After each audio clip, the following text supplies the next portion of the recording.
All right, so this is talking about the EII and being the counselor. Been wanting to talk about this for a while, and I'm glad to see that Jack is actually putting something out there where he calls him the counselor. So it's like, yeah, that good. I'm glad to see he sees it kind of the same way. Helps motivate, reminds me to kind of like do this already. One of the things that's always annoyed the shit out of me is this idea that the MBTI or Kiersey and INFJ, INFP for Socionics, IEI often gets touted as being the great counselors. They're often called the counselors of Kiersey in Kiersey land. And they're seen as these great counselor, therapist type of people,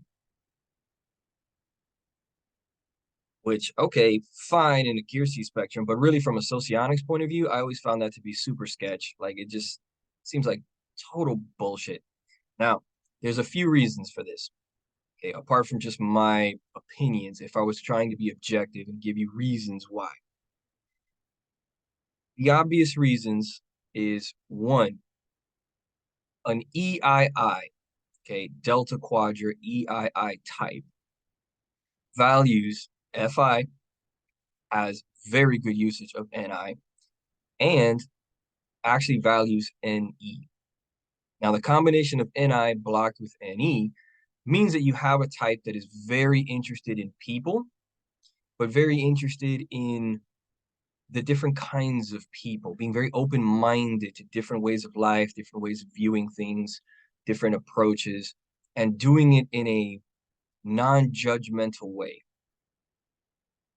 Very open to listening to people's struggles, what they're about, what they value, and so on, and not judging that, just hanging back, listening to you, and then saying, okay, now that we know who you are and what you're about, let's see how we can fix it in a pragmatic way, which is also part of EII. Now, if you were to compare that to an IEI, IEIs, being part of Beta Quadra, are much more focused on one singular view of the world, of life, of philosophy that is universal, applicable to all. Can they listen to people and hear you out and get a sense of you? Yeah, yeah, they can, because they also have FI. They can use it well, but it's not their focus. Their focus is NI and FE.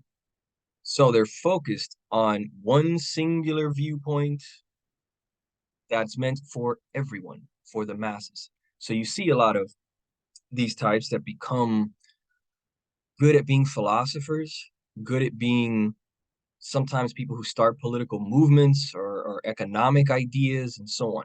This is where we get into discussions of IEIs that are likely the Karl Marx of the world or Nietzsche's of the world, maybe even a Gandhi, somebody like that. You know, types like this that can help influence the masses to move towards a certain direction, a specific direction. It's not about the individual, right? It's about speaking to society as a whole. That's what betas usually are more interested in and better at. So put this in the context of actual therapy. What is therapy? What is counseling? Counseling is about one-on-one in a small room. You take one person, the specific couple, whatever, and you're trying to get to know that person, you, here. What can we do with you? What do you care about? It's not about me as the counselor imposing my worldview.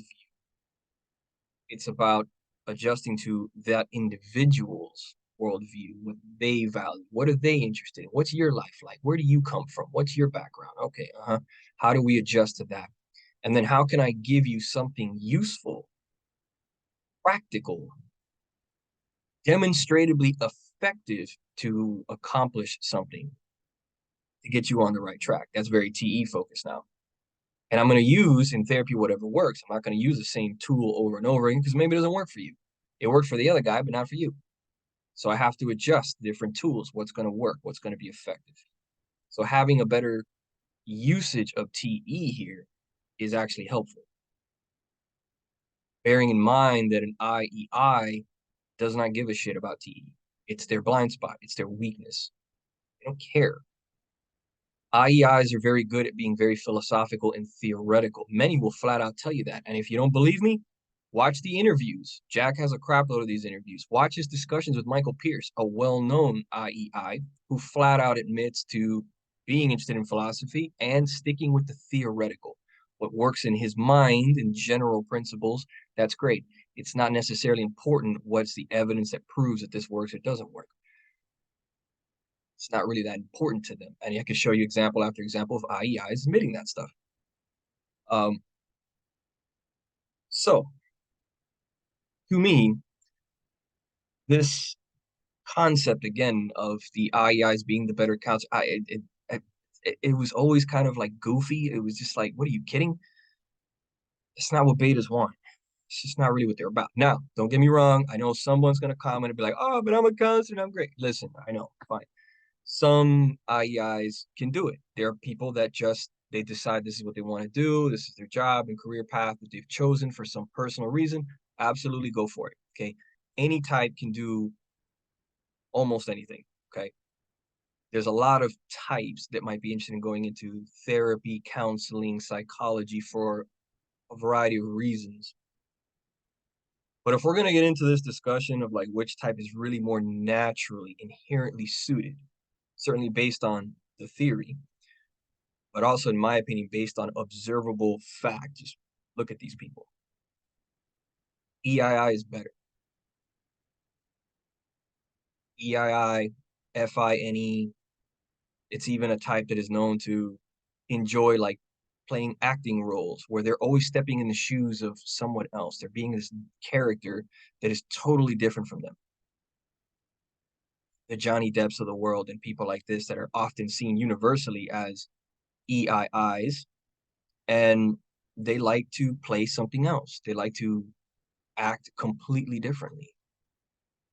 Seen interviews with Eva Green. I think she's probably an EII. Certainly good, high probability there.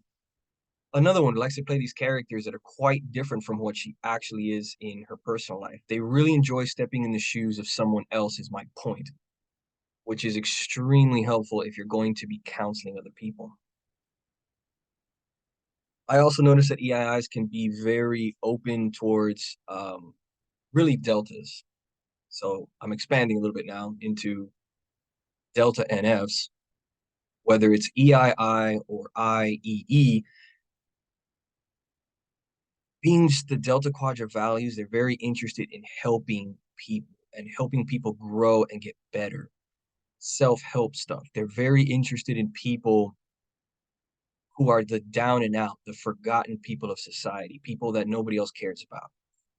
I was just typing somebody in a session, IEE, and this is somebody that also really cares about disabled, helping the disabled, working for reals in a field where you're trying to help people of various disabilities and all kinds of weird stuff that nobody cares about. Right? Many deltas get into these fields of helping the blind, helping the deaf, helping people with disabilities, helping people with other problems, mental problems, whatever, veterans, all these other things that nobody else cares about, that nobody else pays attention to. For the most part, because these are areas where there's no glory in it.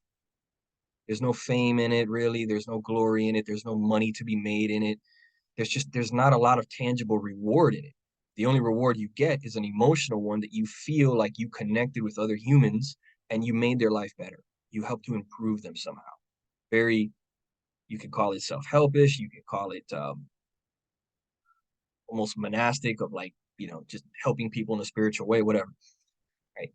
These are all very delta quadrant-like values. And of the deltas, the NFs focus on this a lot. Tons of evidence to kind of show that. See it in interviews and things too.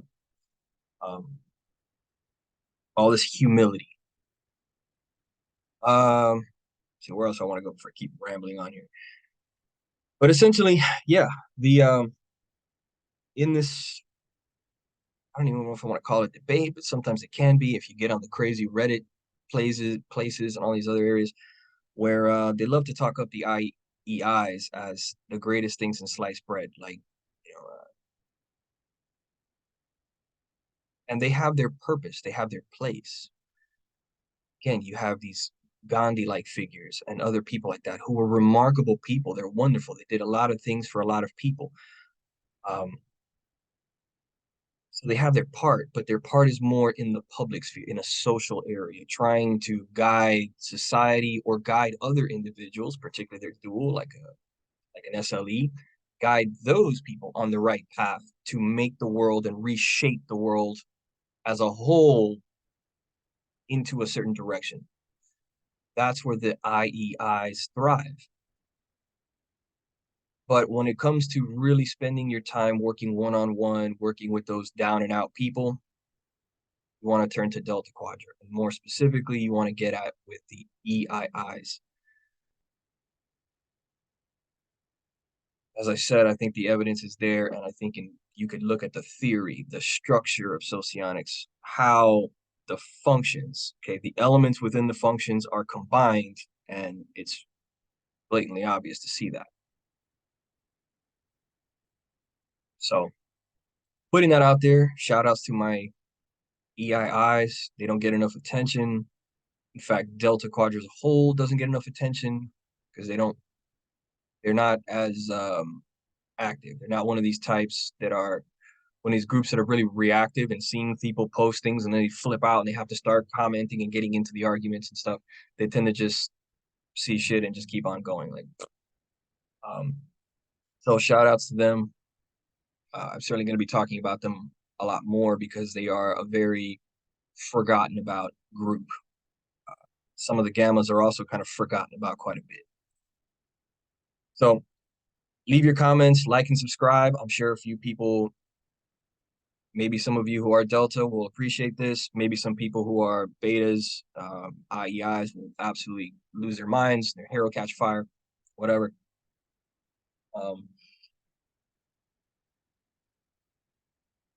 There is, of course, the fact that some people are going to you have to pay attention to the benefit cycle. You have to pay attention which side of the soci you're on. And if you're somebody who is part of alpha or beta, I imagine you might feel like IEIs might be better counselors for you.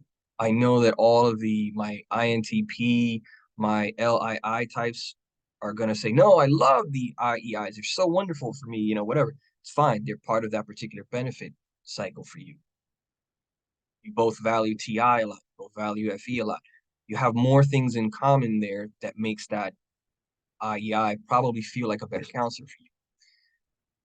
But if you go to the other half, gammas and deltas, who are now valuing FI and TE, things change quite a bit.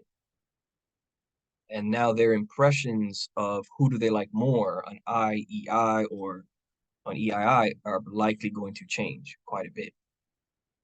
And there's more arguments to be made there. I can go on and on, but I think I've got enough. Let's see if whose hair catches fire, because why not? So again, like, subscribe, leave your comments, let the debate begin, and we'll pick up this conversation when I see what other people want to say.